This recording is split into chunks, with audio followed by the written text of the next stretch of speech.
So ngayon naman, ituturo ko sa inyo is one of the classic Chinese dish is the chicken with chestnut and mushroom recipe, guys. So, start na tayo magluto. Guys, so ngayon magluluto tayo ng stewed chicken with chestnut and mushroom.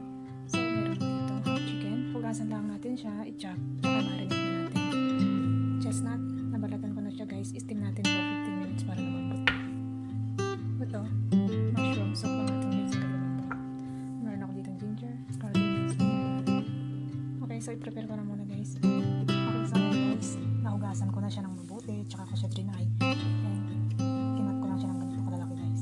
Then, namarinate natin siya na okay, wine, soy sauce, sugar, cornstarch, pepper, and sesame oil. Okay, so marinate ko. So, ayun guys, namarinate natin sa chicken. Marinate lang natin siya for at least 30 minutes, guys. Pero mas magiging tasty siya kung may mamarinate natin sa chicken. Guys, i-steam lang muna natin ang ating chestnut for 15 minutes. Itagyan ko siya ng konti oil, guys. Okay guys, so lulutuin na natin ang chicken with chestnut. Okay, so meron ako ditong hot oil. Isa na natin ang ingredients.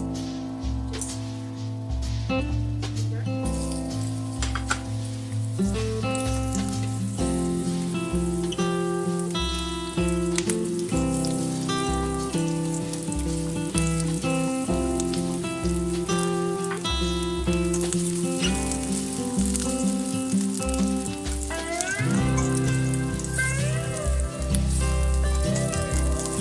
Fry na natin ang ating ginger and garlic.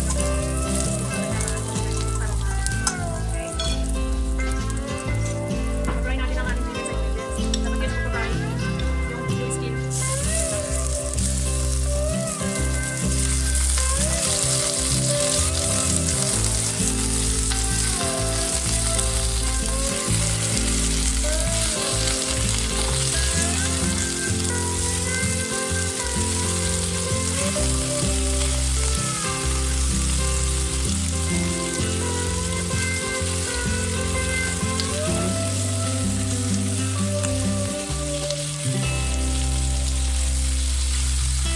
Okay, so kahit na po kahit na maging brown na siya.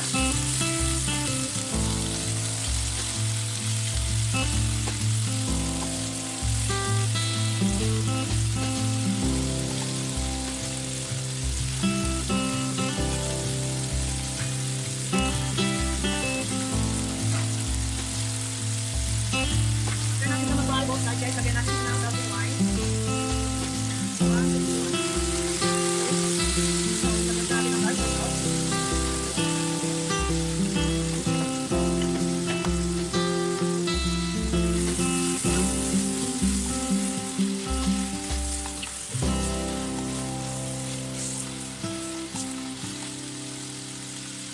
Lagyan natin guys yung in-steam ko na chestnut.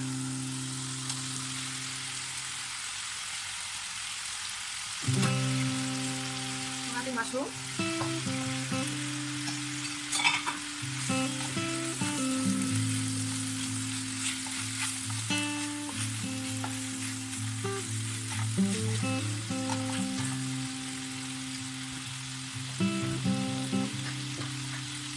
Oyster sauce.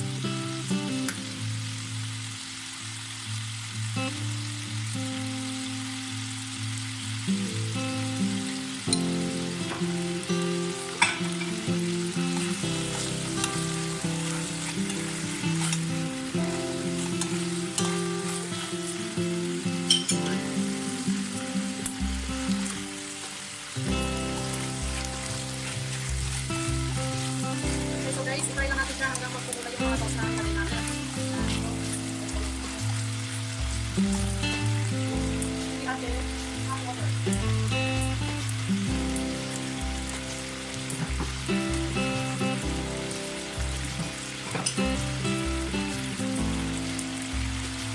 Lagyan natin guys ng 2 bowls of water. Kung nakikita nyo ganyan yung kulay nyo guys, kasi dito ko minarinate kanina yung chicken, so may kulay ng soy sauce. Okay?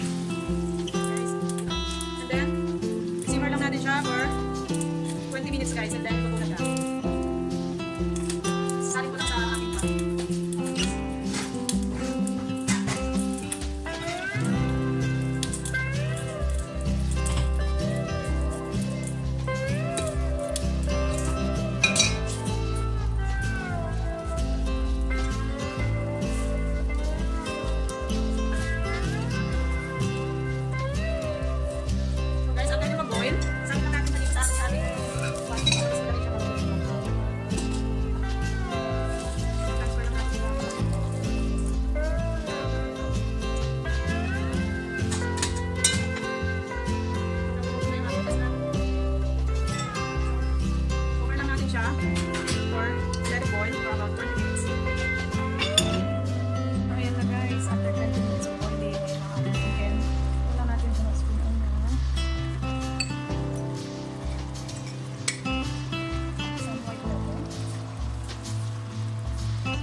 pabango.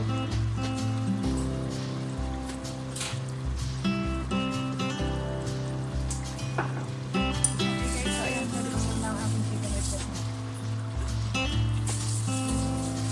So ayan na guys, ready to serve na ang ating chicken with chestnut and mushroom. Okay guys, so ayun, medyo komplikado complicated siyang lutuin, but I know that you can do it guys. Nakaya ko nga, diba? So sa ating recipe, hindi ako nag-add ng sugar guys. Usually, sa ibang recipe na makikita nyo, nag-a-add sila ng rock sugar, but I didn't put any kasi yung ating chestnut is medyo sweet na siya. So para malaman nyo kung matamis ba yung chestnut natin, after nyo siyang steam, kainin nyo lang guys. Tikman nyo kung matamis yung nabili nyo kasi merong chestnut na hindi naman siya matamis guys. So, yun lang guys. So, sa ating mga ingredients, balik tansyahin nyo lang guys kasi yung boss ko, ganun ang gusto nila, hindi masyadong salty. Yung saktong-sakto lang guys. And then you can add up some chili kung gusto na inyong boss. Mas magiging masarap siya guys kung may chili. Kaso lang kasi yung boss ko, hindi nila masyadong gusto yung spicy kaya hindi ako naglagay. So, ayun lang guys. So, sana may natutunan kayo ngayong araw.